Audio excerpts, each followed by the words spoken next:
வணக்கம் அன்பர்களே. தை அமாவாசையில் செய்யக்கூடிய முன்னோர்கள் வழிபாடு பற்றி இன்றைய பதிவில் பார்க்கலாம். ஒவ்வொரு மாதத்திலும் வரும் அமாவாசை சிறப்பு வாய்ந்தது என்றாலும் வருடத்தின் 3 அமாவாசைகள் மிக முக்கியமானதாக சொல்லப்படுகிறது. எனவே ஆடி அமாவாசை, புரட்டாசி அமாவாசை, தை அமாவாசை ஆகிய நாட்களில் கண்டிப்பாக தர்ப்பணம் கொடுத்து முன்னோர்களை வழிபட வேண்டும் என சாஸ்திரங்கள் சொல்கின்றன. ஆடி அமாவாசை முன்னோர்களை நம் வீட்டிற்கு அழைக்கும் நாள் என்றும், தை அமாவாசையில் முன்னோர்களின் மனங்களை குளிர வைத்து பித்ருலோகத்திற்கு அனுப்பி வைக்கும் நாள் என்றும் சொல்லப்படுகிறது.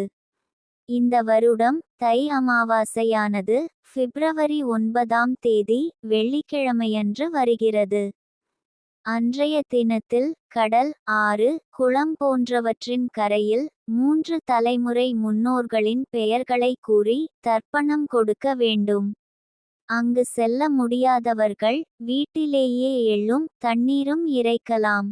தை அமாவாசைக்கு முந்தைய நாள் வியாழக்கிழமையே வீட்டை சுத்தம் செய்து வைக்க வேண்டும். வீட்டில் முன்னோர்களின் படத்திற்கு குங்கும பொட்டு வைத்து துளசி மாலை சாற்றி வழிபட வேண்டும். முன்னோர்களுக்கு பிடித்த உணவுகளை படையலாக இட்டு வழிபடலாம். காகத்திற்கு எள் கலந்த உணவினை அளித்த பிறகு 2 பேருக்கு அன்னதானம் வழங்க வேண்டும். மாலையில் வீட்டில் விளக்கேற்றி மகாவிஷ்ணுவிடம் எங்கள் முன்னோர்களுக்கு கஷ்டமில்லாத வாழ்க்கையும் மறுபிறவியும் வழங்க வேண்டும் என்று வழிபட வேண்டும். அமாவாசை நாளில் வீடு துடைப்பது, விளக்கு விளக்குவது போன்றவற்றை செய்யக்கூடாது.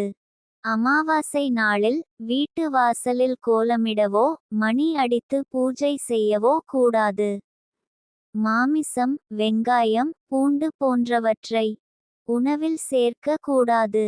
சுமங்கலி பெண்கள் எள்ளும் தண்ணீரும் இறைக்க கூடாது. காகம் உணவை எடுக்காமல் உணவு சாப்பிட கூடாது.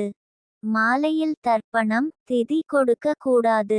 முன்னோர்கள் வழிபாட்டிற்குரிய நாளாக சொல்லப்படும் அமாவாசை நாளில் விரதம் இருந்து அவர்களை வழிபட்டால் பித்ரு தோஷம், செயல்களில் ஏற்படும் தடை, தாமதங்கள் நீங்கி வாழ்வில் அமைதி, செல்வம், நிம்மதி ஆகியன கிடைக்கும்.